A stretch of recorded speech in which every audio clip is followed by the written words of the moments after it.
अब लोक कल्याण में परिवर्तित होने लगी। संतों और भक्तों संग भगवान स्वामी नारायण के विचरण ने कैसे दिशाहीन समाज को एक नई दिशा प्रदान की, आइए उस परिवर्तनकारी समय का अनुभव करते हैं। जिस शिक्षा के पथ को आज आप और हम जानते हैं, ये उस शिक्षा का सत्य का प्रारंभ था। इस क्रांति का प्रारंभ हुआ काठियावाड़ क्षेत्र से। उस समय अनेक गांव अंधश्रद्धाओं, कुरीतियों से ग्रसित थे। मानव के मन से नैतिक मूल्य ओझल थे। ऐसी ही एक सभा में जब सब एकत्रित थे, प्रभु ने स्नेह का वो चमत्कार प्रस्तुत किया जिसने पीढ़ियों से चली आ रही क्रूरता को चुनौती दे दी। आज से आप सर्व नवजात पुत्रियों को दूध पीती नहीं करेंगे। हम आप सबको हमारी सौगंध देते हैं। समुदाय के पुरुष चकित थे। उन्हें भगवान की अवहेलना नहीं करनी थी, किंतु उन्हें सौगंध का पालन भी नहीं करना था। प्रभु से ये मनोदशा कैसे उछल रह सकती है? आइए, आप सब समीप आइए। आप हमारे चरण के सौगंध लेकर यह वचन दीजिए कि आप मां लक्ष्मी समान पुत्रियों को दूध पीती नहीं करेंगे। प्रभु के स्नेह से भरे आग्रह ने दूध पीती की प्रथा को दूर किया। ऐसी ही एक अन्य कुरीति को भगवान ने एक सभा में सबके सामने रखा। अब आप सती प्रथा का पालन नहीं करेंगे। किंतु भगवान, हम अगर सती नहीं हुई तो हमारा क्या होगा? हमारा जीवन हम कैसे निर्वाह करेंगे? हम मर गए तो इनकी सुरक्षा कौन करेगा? आप सांख्य योग धारण कीजिए।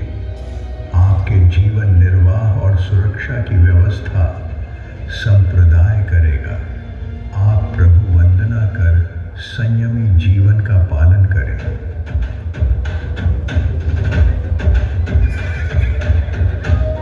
कुरीतियों के साथ सामाजिक आतंक भी व्याप्त था। दभान नामक एक गांव में श्री जी महाराज यज्ञ के समैया हेतु उनकी प्रिय घोड़ी माणकी पर पधारे थे। इस गांव और आसपास के क्षेत्र में बड़ताल गांव के एक चोर जोबन पगी का आतंक था। प्रभु की सभा के बारे में जानकारी मिलते ही वो सचेत हो गया। जब राजा महाराजा हमें चोरी करने से नहीं रोक पाए, तो भगवान के यज्ञ से तो हम जो चाहे चुरा लेंगे। तुम सब जो चाहे लूट लेना। मैं स्वामी नारायण की घोड़ी मानकी को चुराऊंगा। भगवान के ही वाहन का हरण। जोबन पगी में कोई नैतिकता नहीं थी। उसने निश्चय कर लिया था कि रात्रि के समय वो माणकी को चुरा लेगा।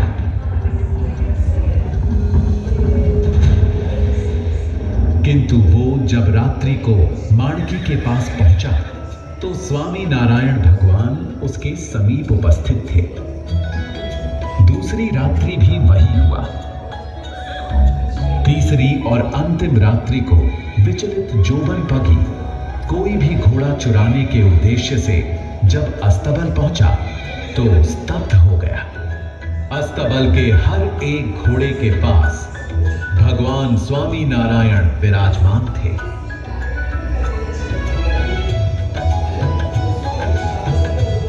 जोबन पगी के मस्तिष्क से अभिमान का आवरण उतर गया।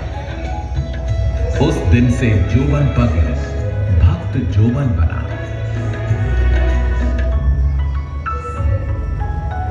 ऐसी ही व्यावहारिक कोमलता से उन्होंने लोगों को व्यसन से मुक्त करवाया और धार्मिक पाखंड को क्षीण किया।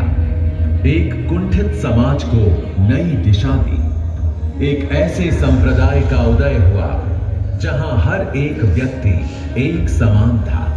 कोई भेदभाव नहीं, कोई पूर्वाग्रह नहीं, केवल सच्चे पथ पर चलने की शिक्षा।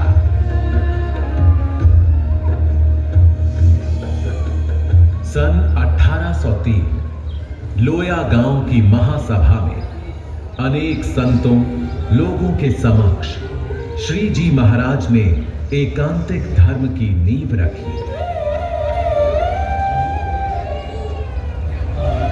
उन्होंने धर्म, भक्ति, ज्ञान और वैराग्य से अक्षरधाम पहुंचने के मार्ग से सर्व को अवगत कराया। प्रभु की महिमा, समाज सुधारण में उनका योगदान अब एक दो क्षेत्र में नहीं, सर्वत्र था। अब भगवान की वाणी को, उनके मूल्यों को स्थायी स्वरूप की आवश्यकता थी। वे जगह जहां के कण कण, हर एक पत्थर में धर्म हो। यही कानूपुर, अहमदाबाद में प्रभु ने नर नारायण देव के प्रथम अचल स्वरूप, प्रथम मंदिर के लिए भूमि की भेंट इंग्लैंड की महारानी ने दी। शुरुआत में महारानी ने केवल मंदिर के लिए 99 वर्षों तक भूमि ग्रहण की अनुमति दी, किंतु भगवान समय की सीमा में कहां बांधा जा सकता है। प्रभु और मंदिर तो सनातन होते हैं, शाश्वत होते हैं। ये बात अंततः महारानी को भी समझ में आई और कलेक्टर डनलप ने अनंत काल तक ये भूमि भगवान स्वामी नारायण को अर्पण की।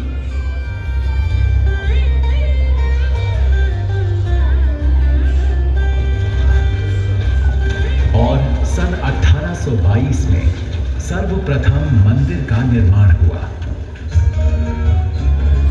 भगवान स्वामी नारायण ने भव्यपुर मंदिर में श्री नर नारायण देव की मूर्ति स्थापना की। ये मंदिर श्री जी महाराज की नव चेतना का, न्याय का और नैतिक मूल्यों का सर्वप्रथम स्थान बना। धीरे धीरे श्री जी महाराज की लीला का मंदिरों का व्यापन हुआ।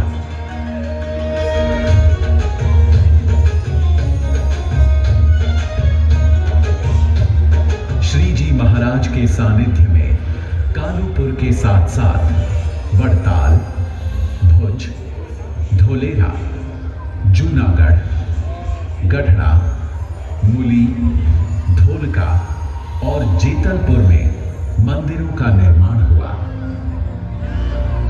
प्रत्येक मंदिर केवल एक स्थापत्य नहीं था, वो आशा और इसके संस्कारों का उत्तर था।